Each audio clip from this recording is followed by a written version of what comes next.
What exactly is a drone? Some will tell you a drone is a surveillance tool meant to watch over a nation. Others might say it's an innovative gizmo for delivering products. Even more probably, will tell you a drone is a lethal ghost hiding in the sky. The United States military currently has hundreds of unarmed and armed drones flying over more than a dozen countries. By 2018, the Federal Aviation Administration predicts some 7,500 small commercial drones will be present in the United States alone. In the past decade, drones have become synonymous with airstrikes aimed at eliminating terrorist groups overseas, guided largely by the Central Intelligence Agency's targeted killing program. The Bureau of Investigative Journalism reports that between 2004 and 2014, the CIA organized close to 400 drone strikes in Pakistan, killing more than 3,000 people. And those are just the strikes we know about.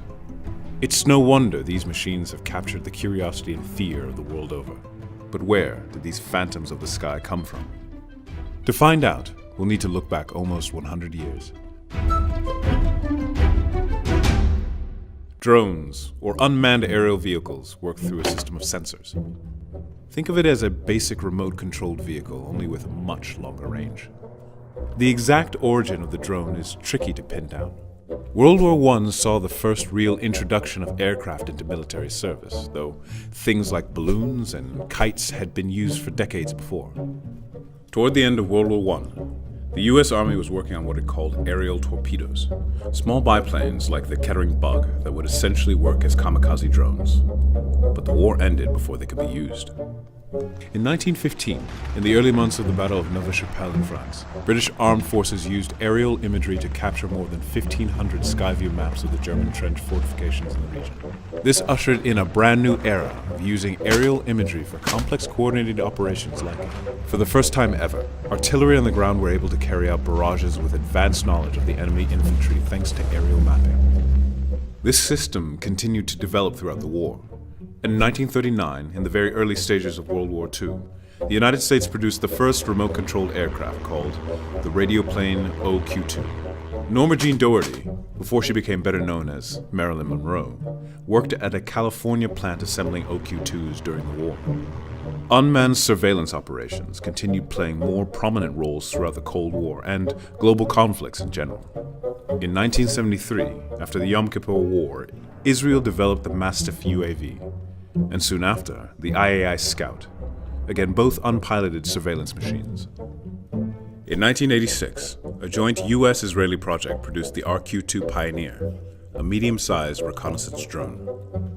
Around the same time, Abraham Karam, an Israeli expat engineer who'd spent years working for the IAI, developed a similar prototype called the Nat 750 in his garage outside Los Angeles.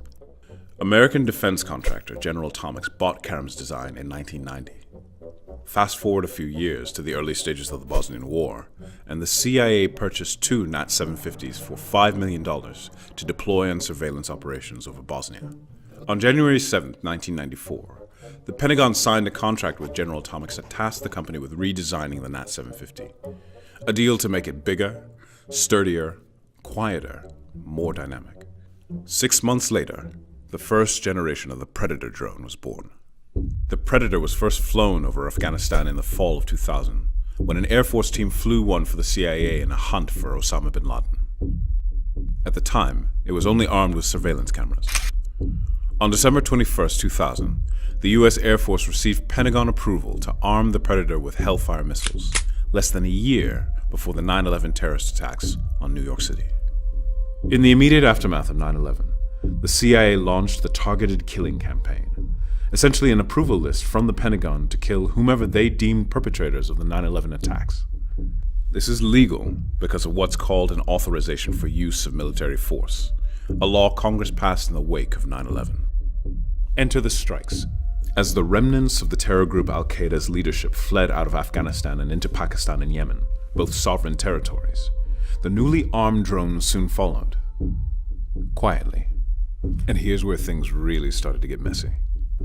Article 2.4 of the Charter of the United Nations protects the sovereignty of member states, meaning they should be free from military incursions during times of peace. But the Obama administration argued the manhunts were permissible because the intended targets, all affiliated with Al-Qaeda in one form or another, posed an imminent threat of attacks on U.S. soil or U.S. interests abroad. Both the CIA and Pentagon have been relatively quiet about who and where they strike. The Bureau of Investigative Journalism reports that the CIA initiated close to 400 drone strikes in Pakistan since 2004, while the Pentagon executed between 66 and 184 in Yemen, plus 20 more in Somalia. But really, given the limited information on strikes, it's difficult to pin down an exact number of casualties. Why use drones to kill? Why now?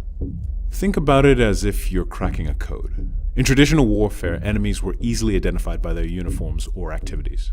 Post-9/11 terrorist groups like Al-Qaeda and related insurgencies instead hide in plain sight, living modestly amongst civilians and using homes as their command centers.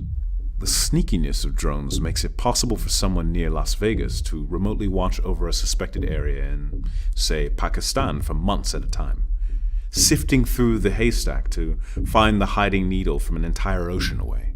But that just leads to things getting even messier. As with traditional strikes, civilians can also get caught up in the crossfire from drones. The Bureau reports 957 civilians have been killed by drone strikes in Pakistan since 2004. 200 of them children. But again, exact numbers are tough to nail down. On September 30th, 2011, the CIA killed Anwar al-Awlaki, a U.S. citizen living in Yemen who'd been working for Al-Qaeda in the Arabian Peninsula, a radical militant group. Some law scholars and journalists criticized the Obama administration for targeting an American citizen, but the U.S. Department of Justice insisted al-Awlaki had for years posed imminent threats to the United States. The ethics and laws of it all are still largely a very gray area. In 2014, Amazon proposed using drones, much smaller and simpler than those in the military, to deliver packages to customers. Real estate agencies have begun using drones for promotional videos, and a burst of small DIY organizations have started creating their own, smaller-scale machines for recreational flights. Others have used drones for anti-poaching rescue missions in Africa. Medicine delivery via drones is still in its testing phase, and even Facebook is building huge solar-powered drones to fly at 50,000 feet and beam internet into remote areas of the world. The Federal Aviation Administration reports more than 934 government agencies in the United States, from the FBI to Customs and Border Control to small police departments in Minnesota, have been approved for limited rights to operate unmanned aircraft in domestic spaces. Chris Anderson, a former editor at Wired who left the magazine to run 3D Robotics, a drone kit company, put it best. We are entering the drone age. There's been blowback.